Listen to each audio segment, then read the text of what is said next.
Vous êtes sur RTL. Cécilia, comment? Je pense que c'est juste ce que vous avez dit, Flavie. Je pense que c'est aussi très dépendant du système d'attachement qu'on a à l'autre. C'est-à-dire que les gens qui vont être sur un attachement anxieux, qu'on retrouve chez les couples fusionnels, et peut-être qu'il y avait un petit peu de ça, alors pas fusionnel, mais chez Sylvain, c'est inconcevable pour eux de pouvoir non pas s'attacher à plusieurs personnes, je suis même pas sûre que ce soit ça, mais ne pas être le seul et l'unique pour l'autre. Je pense que c'est là où ça peut être difficile quand on est polyamoureux. Damien Mascret. Oui, je pense que je suis d'accord avec ce qui vient d'être dit. Ça n'est pas fait pour tout le monde, ça dépend de son profil. C'est vrai qu'il y a quelque chose de mythique, ou en tout cas, on peut avoir l'impression que pour certains, c'est le Graal, et voilà, il faut atteindre ça. Évidemment, non, c'est absolument pas l'objet, c'est simplement voilà, et d'avoir, encore une fois, un couple équilibré. C'est-à-dire que on peut aussi avoir à concilier sa tendance ou son appétence pour le polyamour avec un partenaire qui ne l'est pas. Donc là, ça devient effectivement plus compliqué. Mais indéniablement, les études scientifiques qui ont été faites montrent, et il y a eu une revue faite au Canada il y a 5 ans qui le montrait très bien, que ceux qui pratiquent le polyamour ne sont pas plus déséquilibrés avec les autres, ne sont pas plus malheureux que les autres, ont les mêmes problèmes, on l'a dit, de jalousie à gérer. Donc ça n'est ni la panacée, ni non plus l'enfer que certains croient y voir. On parle de tomber amoureux. Vous vouliez revenir dessus, Cécilia? Non, mais la question est un peu orientée, parce que est-ce qu'il y a de l'amour dans le polyamour? Bien sûr, sinon ça s'appellerait du libertinage. Justement, c'est exactement ce que je viens de dire. Non, mais c'est d'accord. Non, mais ça vous dérange pas.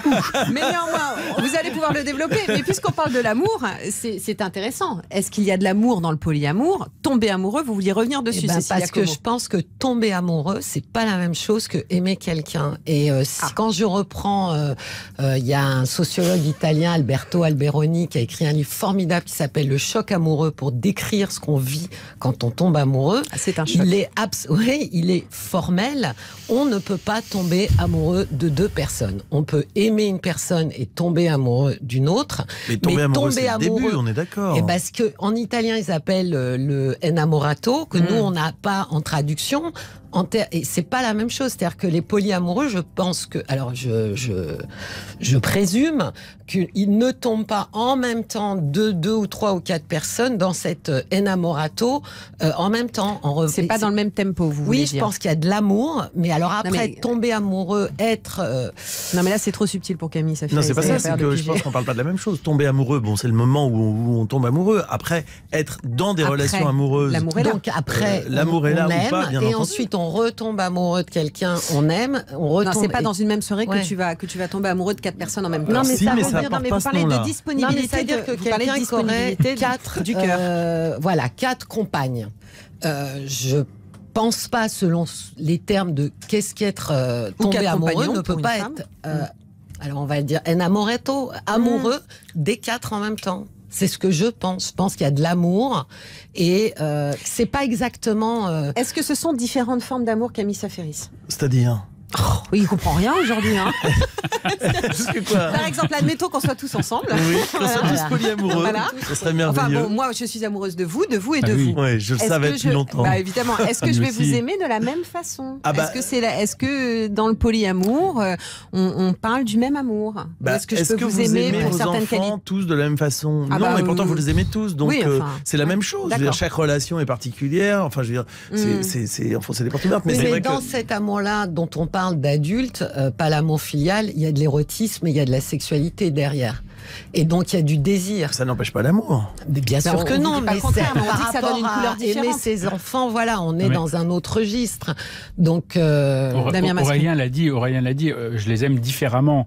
Et c'est vrai qu'on sait que chaque relation, c'est valable pour les relations amicales aussi, je veux pas embrouiller les choses, mais chacun dans sa relation avec une personne différente, d'ailleurs se voit révéler des choses différentes. Oui, c'est aussi et ce qui peut apporte étendre quelque la chose de personnalité. différent. Voilà, chacun nous apporte quelque chose sur notre personnalité globale. Donc c'est vrai que chaque relation peut être un peu différente, mais quand même fondamentalement dans le polyamour, il y a de l'amour pour tous les partenaires. Sinon, c'est plus du polyamour. Oui, je suis d'accord. Et pour moi, c'est pas ça tellement le cœur du sujet. Le cœur du sujet, c'est vraiment le renoncement à la possessivité, c'est-à-dire à la consommation de l'autre, comme on est aujourd'hui. Ben oui, parce que je trouve qu'on est dans une.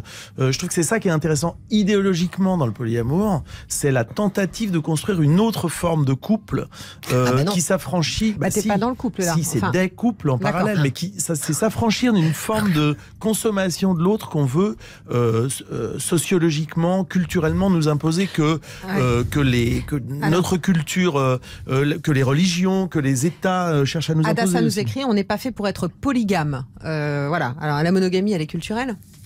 Oui, elle est culturelle, bien sûr, mais elle n'est pas que culturelle, elle est scientifique aussi. On a des sexologues là qui vont pouvoir nous le confirmer. Mais c'est vrai qu'il y avait, je me souviens de ce film de Jean Eustache que vous connaissez probablement, La maman et la putain, où il y a le personnage qui est joué par je cherche ça. qui raconte comment au départ, elle est super la réplique, je me souviens plus exactement, mais en gros il dit que au départ. Bernadette Lafont. Non, alors c'est pas Bernadette Lafont en l'occurrence. C'est le personnage masculin qui raconte ça, peu importe d'ailleurs. Jean-Pierre Léaud. Jean-Pierre Léaud, voilà, pardon. Mais il parle des origines. Il dit au début tout le monde couchait avec tout le monde et puis un jour il y a un mec qui est arrivé et qui a dit cette femme est à moi parce que je l'aime. Et à partir de là ça a été le bordel. En gros voilà ce qu'il dit dans le dialogue. Mais c'est vrai que il y a quand même au plan animal. Chez nous autres mammifères, une approche qui est très souvent une approche monogame parce que il y a la jalousie, etc. Mais on peut aller contre. Non, je me souris parce que je me dis que c'est toujours c'est le même argument qui revient. D'abord, on n'est pas des animaux, ils n'ont pas d'érotisme dans leur relation. Donc ça change quand même beaucoup de choses. Et puis, ils n'ont pas d'érotisme. Bah attends. Non, l'érotisme, c'est la sexualité transfigurée par l'imagination. Mais bon, moi, on va le développer dans un instant, hein, d'accord ? Parce que moi, les animaux, l'érotisme, ça part dans tous les sens. Des messages qui nous arrivent. Georges nous écrit. Intéressant, excitant à vivre dans un esprit d'aventure, mais pas de relation durable. Vous allez voir, c'est pas tellement le cas. On se retrouve tout de suite sur RTL. Flavie Flamand sur RTL, jusqu'à 15h30. On est fait pour s'entendre. Bon, c'est pas un contrat, hein, le polyamour. Hein. C'est une invitation, c'est une surprise de la vie. Non, mais on n'est pas polyamoureux un jour et on est polyamoureux toujours, en fait. On est polyamoureux parce que ça Como. s'est mal passé. On n'a pas été satisfait dans des relations exclusives précédentes. Vous me posez la question à moi, mais je ne suis pas polyamoureux. Ah, pardon. Mais t'as des amis. Mais voilà. J'ai un ami, effectivement, qui est polyamoureux et qui l'est parce qu'il a connu une sorte de trauma, effectivement. Il l'est. Je pense qu'on a un trauma tous... d'attachement, vous voulez dire ? Oui, voilà. Je pense qu'il y a toujours des raisons historiques dans son histoire sentimentale et des raisons qui font qu'à un moment, on va pouvoir être tenté par ça parce que c'est plus. Oui, donc on ne décide pas de tomber amoureux. Et à un moment donné, on ne décide pas d'être amoureux.